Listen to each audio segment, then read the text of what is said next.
Hello बच्चों, सबसे पहले इस वीडियो को शुरू करने से पहले मैं आपको एक जरूरी चीज शेयर कर देता हूं कि देखो, ये वीडियो के अंदर मैं सिर्फ आपको हाफ ईयरली एग्जाम से रिलेटेड पॉलिटिकल साइंस के ये इंपॉर्टेंट टॉपिक जो इस वीडियो में हम चर्चा करने वाले हैं वो सिर्फ बताने नहीं है, बल्कि इस पूरे हाफ ईयरली एग्जाम में बच्चों मैं आपके साथ हूं।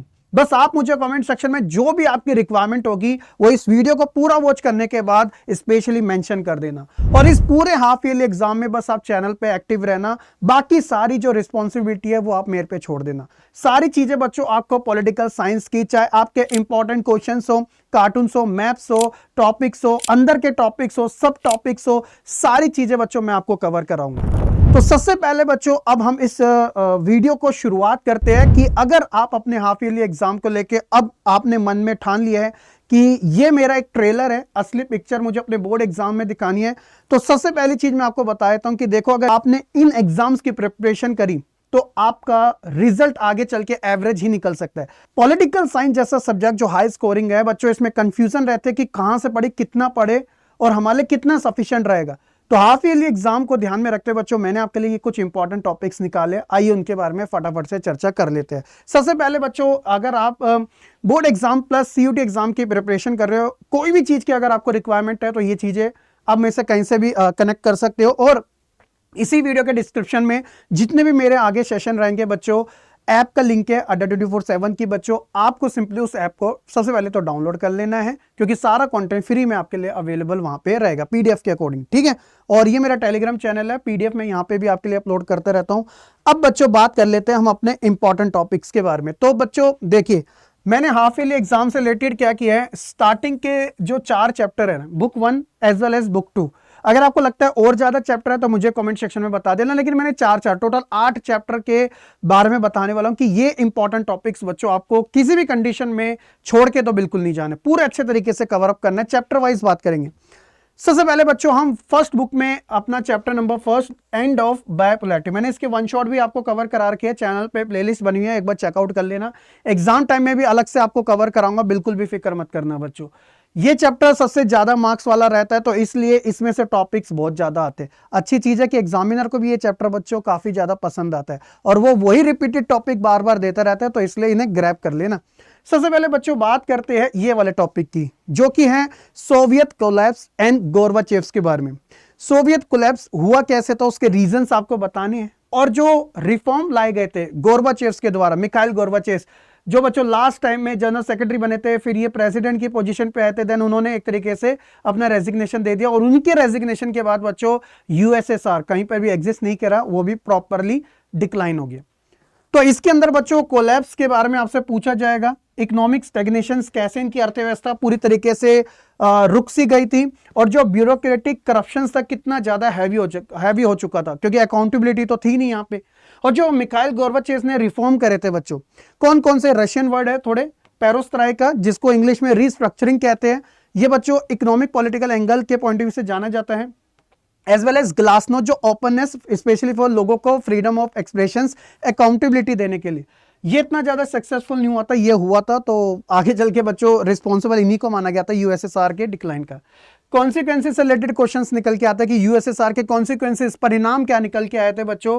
तो कोल्ड वॉर दी एंड हो गया था, यूनिपोलर वर्ल्ड जो था उसका एक तरीके से हेजेमनी, मतलब उसकी पावर पूरे वर्ल्ड ने देखी थी, और कुछ Baltic state like Lithuania, Latvia और एस्टोनिया जैसी कंट्री आजाद हुई थी। ये सारी चीजें याद रखनी। शॉक थेरेपी बहुत इंपॉर्टेंट क्वेश्चन है, बहुत सिंपल, इतना ज्यादा वो आपको ना कंफ्यूज भी नहीं करता, डायरेक्टली आपसे पूछ लेता है कि व्हाट इज शॉक थेरेपी और कुछ उसके कॉन्सिक्वेंसेस बता दो बच्चों।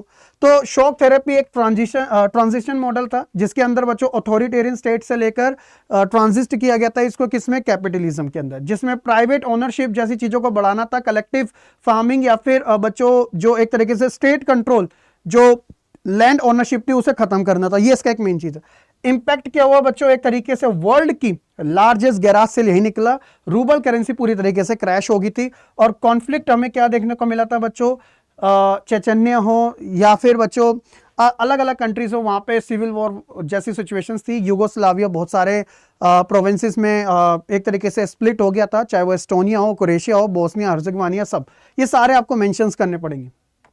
आगे बढ़ते सेकंड चैप्टर की बात करें बच्चों, एक तरीके से अमेरिका की डोमिनेंस जो इतनी ज्यादा यूनिपोलर वर्ल्ड के माध्यम से बनी थी, उसको चैलेंज करने के लिए अगला चैप्टर आपको बताता है कंटेम्पररी सेंटर्स ऑफ पावर, कि अब सिर्फ यूनिपोलर नहीं, बायपोलर डी एंड हुआ तो यूनिपोलर बना, यूनिपोलर से सीधा मल्टीपोलर बन गया। क्यों? क्योंकि नई नई पावर्स आ गई। कौन कौन से आपको कवर करके जानी है? नंबर 1 यूरोपियन यूनियन, जिसको एक सुपर नेशनल का स्टेटस मिला है। क्यों? क्योंकि इसके बाद पावर ही इतनी है बच्चों। इसमें बच्चों आपको इसके इकोनॉमिक पॉलिटिकल ब्लॉक्स के बारे में, इसकी सिंगल करेंसी यूरो के बारे में, इसके फ्लैग एंथम और इसके साथ ही साथ इनके डिप्लोमेटिक जो चीजें उनके बारे में कवर करना है। फिर एक छोटा सा सिंपल बट सिग्निफिकेंट टाइप का एक रीजनल ऑर्गेनाइजेशन जिसको association of south east Asian nation के नाम से जाना जाता है, आसियान, ये बना था। इसके बारे में, इसका स्टैब्लिश ये कब हुआ था, इसका फॉरम क्या पर है, इसके जो पिलर्स है वो कौन कौन से है, वो सारे आपको कवर करने हैं बच्चों। इसका वे जो है वो भी आपको बताना है। राइज ऑफ चाइना, जो एक तरीके से बताया जाता है ना कि 2040 तक ये अमेरिका जैसी जाइंट कंट्री की जीडीपी को ब्रेक करके, ओवरटेक करके बच्चों वर्ल्ड की नंबर 1 जीडीपी वाला कंट्री बन जाएगा। ऐसे इसने क्या खास कर दिया? तो 1978 के बाद बच्चों जो भी इसने अपनी कंट्री के अंदर किया प्राइवेट सेक्टर के अंदर, वो काबिल तारीफ था, जिसकी वजह से आज ये एक ग्रोइंग कंट्री मानी जाती है in terms of economic. Next इसके बाद बच्चों चैप्टर आता है अपने इंडिया और इंडिया की नेबर कंट्रीज के बारे में। इंडिया, पाकिस्तान, बांग्लादेश, श्रीलंका, भूटान, नेपाल, ये सारी कंट्रीज के बारे में। कंटेम्प्रेरी साउथ एशिया, इसमें बच्चों इसकी डाइवर्सिटी ऑफ पॉलिटिकल सिस्टम, क्योंकि हमारे इंडिया और इंडिया की नेबर कंट्री में हर जगह पे ऐसा नहीं है कि डेमोक्रेसी यहाँ पे स्टैब्लिश है। सिंपली बच्चों इंडिया एंड श्रीलंका ऐसी 2 कंट्री है जहाँ पे स्टेबल डेमोक्रेसी देखने को मिलती है। अदरवाइज हर एक जगह पे कहीं मोनार्की सिस्टम है, कहीं बच्चों एक तरीके से सल्तनत का रूल रहा है, कहीं पे मिलिट्री रूल और डेमोक्रेसी दोनों मिक्स रही है।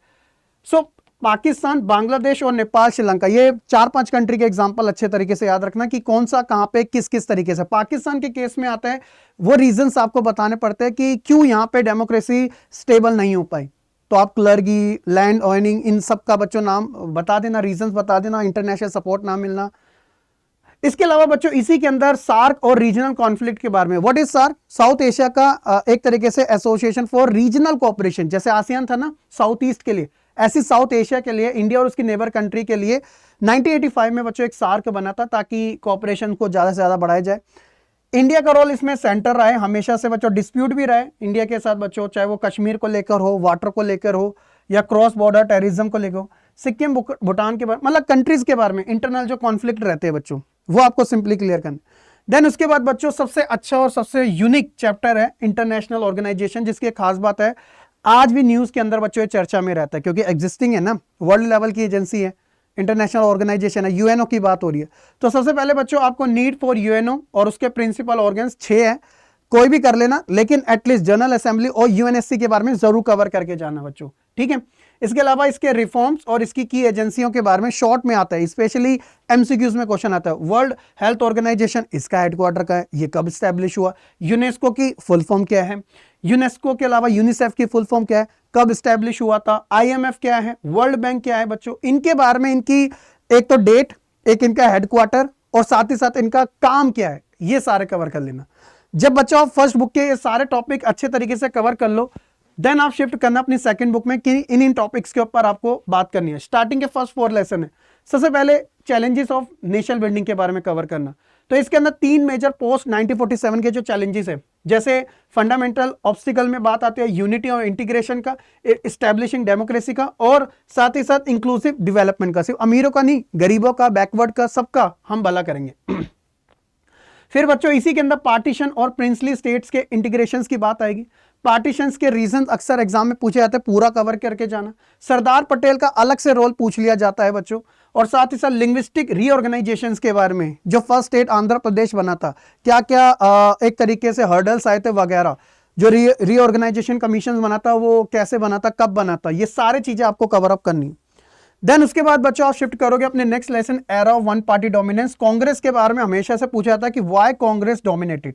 तो ये एक डेमोक्रेटिक स्ट्रक्चर में इसने अपने आप को डोमिनेट बनाया था बच्चों, क्योंकि डेमोक्रेसी में कोई भी पार्टी कितनी बार भी जीत सकती है बच्चों। आज बीजेपी बार बार जीत रही है, एक टाइम पे कांग्रेस बार बार जीतती थी, तो उसका वो एक डोमिनेंट था, लैंडस्लाइड विक्ट्री वो हासिल करती थी। रीजन बताने पड़ेंगे आपको, क्यों, कैसे, किस तरीके से, तो ये सारी चीजें आपको याद रखनी। इसके अलावा बच्चों नेचर ऑफ ऑपोजिशन का उस समय कैसा था बच्चों, ये वाला क्वेश्चन भी आता है। चाहे आप बच्चों सोशलिस्ट पार्टी, सीपीआई, भारतीय जनसंघ, इन सब के बारे में अलग अलग से भी कवर करना है। कब ये बनी थी, क्या इनकी आइडियोलॉजी थी वगैरह सारी चीजें। जब बच्चों आप अपने चैप्टर नंबर 3, जो कि जैसे फर्स्ट बुक के अंदर ग्लोबलाइजेशन सबसे छोटा है ना, उसी तरह सेकंड बुक के अंदर भी ये चैप्टर सबसे छोटा है, लेकिन उतना ही सिग्निफिकेंट है बच्चों। अब इसमें आपको कौन सा क्वेश्चन कवर करना है, तो सिंपली इसके अंदर शॉर्ट क्वेश्चंस और एमसीक्यू क्वेश्चन ज्यादा आते हैं। प्लानिंग कमीशन कब सेटअप हुआ था, जो कि एक नॉन कॉन्स्टिट्यूशनल एक एडवाइजरी बॉडी थी बच्चों। अब तो प्लानिंग कमीशन एग्जिस्ट नहीं करता। फर्स्ट 5 ईयर सेकंड 5 ईयर के बीच में बच्चों एक तरीके से डिफरेंसेस पूछे जाते हैं। मैंने इसकी शॉर्ट्स में भी आज आपको इंपॉर्टेंट बताइए कि ये कवर करके जाना। के.एन. राज का नाम पहली में और पी.सी. महालनोबिस का काम दूसरे में, एग्रीकल्चर फर्स्ट में, इंडस्ट्री सेकंड में। पहला स्लो एंड स्टडी और दूसरा वाला rapid growth. And green revolution, M.N.. Swaminathan का नाम याद रख लीजिएगा बच्चों। HYV सीड्स वगैरह फर्टिलाइजर इनका यूज करना हो और इंडिया को सेल्फ सफिशिएंट बनाना हो ग्रेन्स के मामले में, तो ये ग्रीन रेवोल्यूशन ने काम किया था सारा का सारा। याद रहेगा ना सारे बच्चे को। इसके अलावा आप जब चैप्टर नंबर 4, जो काफी सबसे बड़ा चैप्टर है सेकंड बुक के अंदर, तो सबसे पहले आप नेहरू के विजन्स के बारे में, पंचशील एग्रीमेंट के बारे में और वॉर और न्यूक्लियर पॉलिसी के बारे में, ये सबसे कोर पॉइंट्स है जो आपको इस चैप्टर में देखने को मिलेंगे, सारे आपको कवर करने। इसके साथ साथ बच्चों आपको जब फोकस करने की बात आएगी कि ओवरऑल कंक्लूड कर देता हूं कि फोकस कैसे कैसे आपका रहने वाला है। जैसे यहाँ पे बुक्स, चैप्टर और उनकी की टर्म्स जो आपको कवर करने हैं। जैसे बुक 1 में एंड ऑफ बायोपोलैरिटी में शॉक थेरेपी, गोरवाचेस और ग्लासनोस्ट के बारे में। बुक 1 के अंदर इंटरनेशनल ऑर्गेनाइजेशन में UNSC की जो वीटो पावर है, P5 एमनेस्टी इंटरनेशनल के बारे में। बुक 2 के अंदर नेशन बिल्डिंग में Sardar Patel, instrument of accession इनका। प्लान डेवलपमेंट में महालनोबिस और ग्रीन रेवोल्यूशन के बारे में आपको कवर अप करने हैं। किस टाइप के क्वेश्चंस, असर्शन रीजन टाइप के क्वेश्चन, 4 मार्कर, मैप बेस्ड वाले, क्रोनोलॉजी टाइप जैसे, और डायरेक्ट जो सोर्स बेस्ड होते हैं, इन टाइप का स्ट्रक्चर आपको अपने माइंड में रखना है। ये सबसे अच्छा आपके लिए पूरा का पूरा मैंने आपको मैप दे दिया है, ठीक है। इसके अलावा बच्चों आपके लिए टॉप टिप्स क्या हो सकती है अपने हाफ ईयरली एग्जाम को कवर करने की, वो रहेगी बच्चों पॉलिटिकल साइंस के अंदर जितनी भी टाइमलाइंस और ईयर्स है उन्हें साथ साथ कवर करके रहना। कार्टून और सोर्स बॉक्सेस पे और कीवर्ड्स के और ज्यादा मैटर करना। और मैं आपको उस पूरे के पूरे सेशंस में बच्चों पूरा हाफ ईयरली का जो सिलेबस है वो इसी चैनल के ऊपर कवर कराने वाला हूं। इसीलिए मैंने आपको स्टार्टिंग में बोल दिया था कि मैं सिर्फ आपके लिए ये इंपॉर्टेंट टॉपिक डिस्कस करने नहीं है, मैं बच्चों ये सारी चीजें बिल्कुल फिल्टराइज करके बच्चों आपको प्रोवाइड कराऊंगा, विद कॉन्सेप्ट दूंगा सारी चीजें, ताकि लॉन्ग टर्म में आपके बोर्ड एग्जाम में भी आपको काम है। इवन अगर आप 12वीं के बाद अपने CUET एग्जाम की प्रिपरेशन करते हो और पॉलिटिकल साइंस जैसा डोमेन स्पेसिफिक सब्जेक्ट आपके पास रहता है, तो मेरे बच्चे सारी आपको हेल्प मिलेगी। बस आप इस वीडियो को ज़्यादा से ज़्यादा आपको क्या करना है, लाइक करना है और कमेंट्स करना है बच्चों। आपके जो भी रिक्वायरमेंट है मैं उसको फुलफिल करूंगा बच्चों। और इसके साथ साथ आप चैनल को फटाफट से सब्सक्राइब कर लो। बस ये 3 काम कर दो, बाकी सारा मुझ पे छोड़ दो। और इस वीडियो को ज़्यादा से ज़्यादा शेयर कर देना अपने सभी फ्रेंड्स के साथ, क्योंकि अब की बार ही बच्चों हाफ ईयरली क्या, हम प्री बोर्ड एग्जाम्स को भी नहीं छोड़ने वाले। आप देखते रहिएगा, बस आपका इंतजार रहेगा। बहुत बहुत शुक्रिया सभी का।